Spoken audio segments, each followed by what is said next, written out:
Good afternoon. Good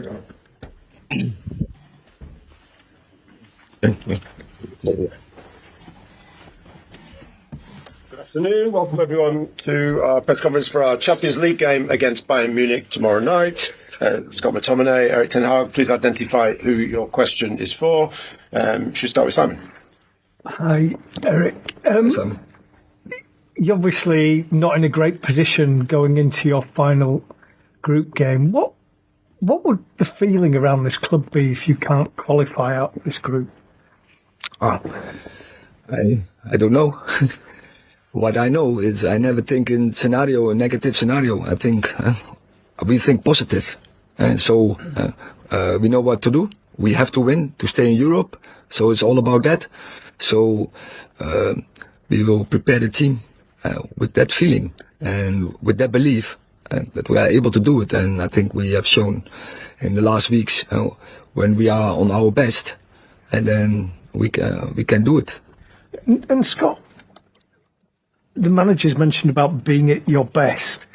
You played well against Chelsea. You clearly didn't play well at Newcastle. Didn't play well against Bournemouth. Why is there such a big difference between the performances of the team? Yeah, obviously we know that. We know the inconsistencies which we have had. We're not naive to that. And I feel like for us, we spoke about it as a group with the coaching staff. And for us, the schedule's relentless and we can't blame it on the backlog of fixtures and stuff like that. But for us, we have to come together as a group and figure out the reason why we are slightly inconsistent at this moment in time. But as you say, the boys are honestly doing everything that they can do to contribute and give the best whenever they approach the pitch. Hi, Eric. Going into this season, going into the Champions League on the back of last season, what were your ambitions for the competition? Obviously, not to go out in the group stages, but did you believe you could go far in this competition, win the competition?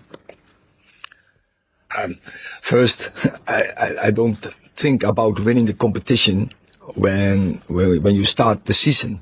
It's first get in a position that you can win. And so now we have still the opportunity. It's not anymore in our hands, but we want to stay in Europe, and therefore we know what to do. We have to win and to stay in Europe. Neil.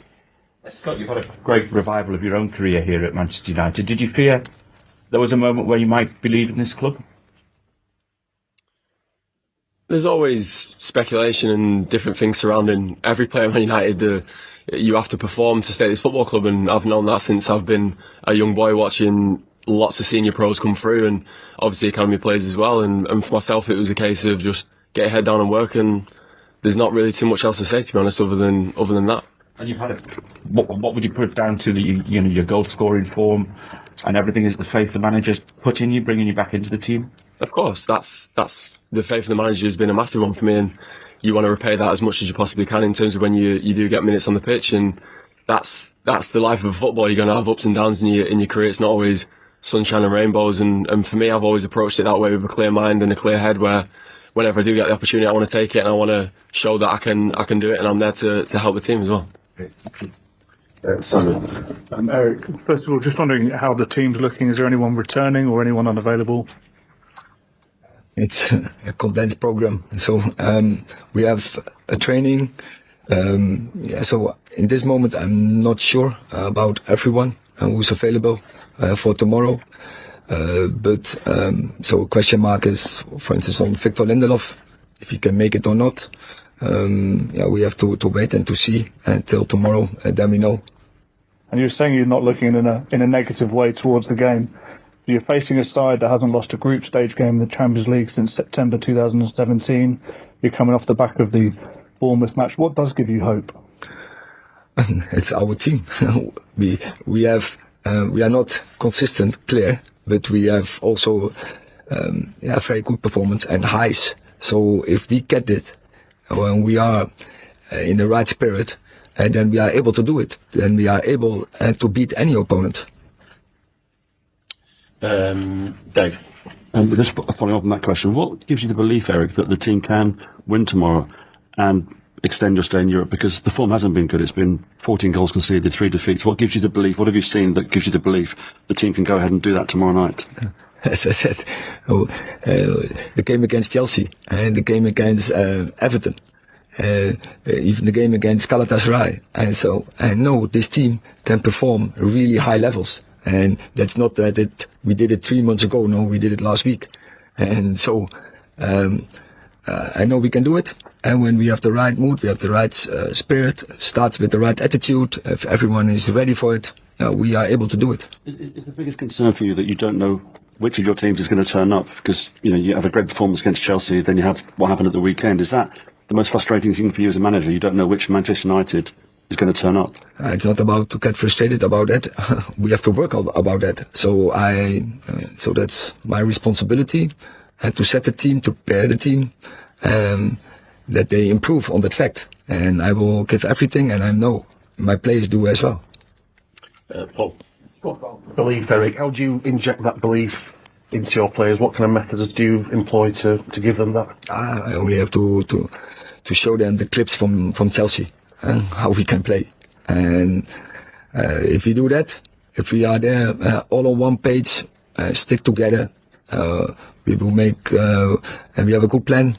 Yeah, then we go, and then, as I said, we can beat any opponent. James. Scott, the manager's spoken. He spoke after Galatasaray and the season about how the game management has got to be better at times. What do you put sort of the loss of control down to? Is it lapses of concentration, not understanding instructions? Why do you lose control in games so sort of quickly and have these implosions? Yeah, I mean, as you can see in the Premier League, every team is super athletic. You go and play in the Champions League, every team can run.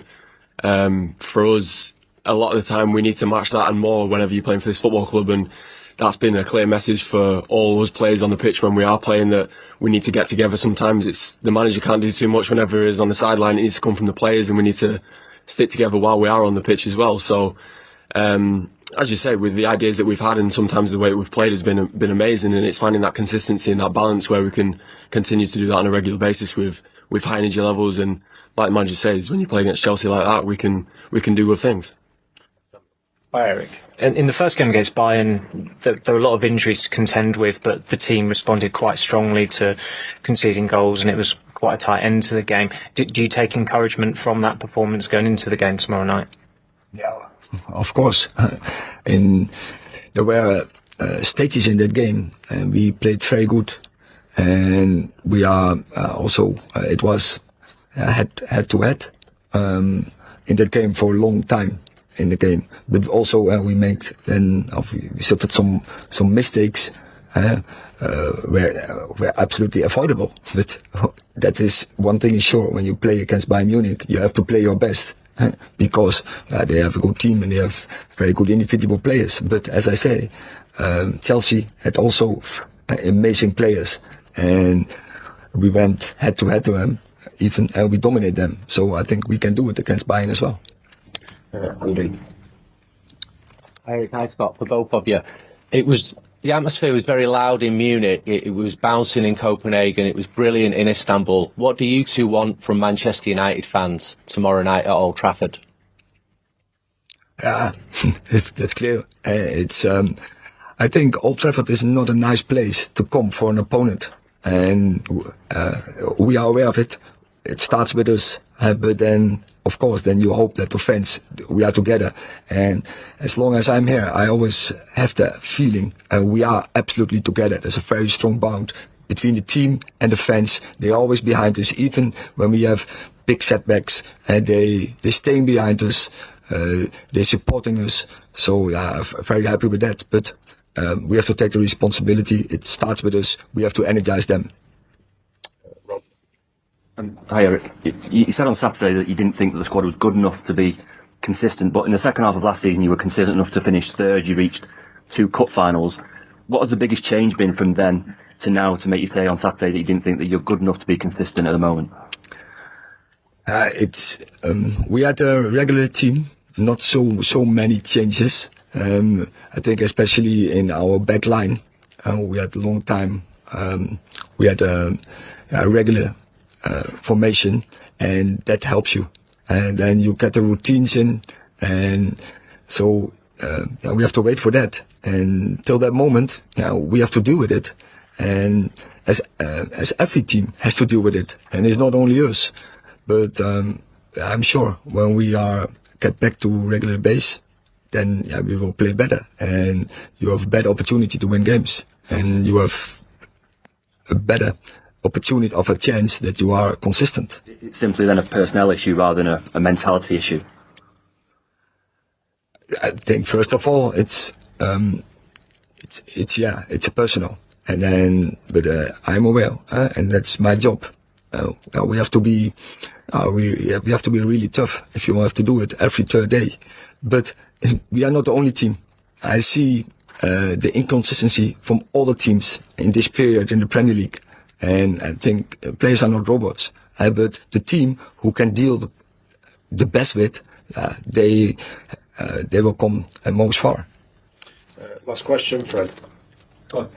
Since you've been part of the first team, you have seen many Jose, Ole, Rangnick, what's the shared responsibility of the players to stop this endless cycle?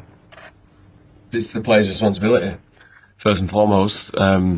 Players know that as well. We've had many amazing players over the time, and I feel like now we're at a stage where we've got big characters in the dressing room where it's not just a case of like some of the other managers where it's been a little bit toxic at times. The boys are firmly behind the manager, and that's the be all and end all. I've said that in many other interviews, and that's the way it will remain to stay. We've got amazing coaching staff as well, so yeah, people can get lost in translation and get carried away with what the players think and what they say behind closed doors. We just want to do well for the football club, and that's as simple as that. Okay, thank you very much. Thank you.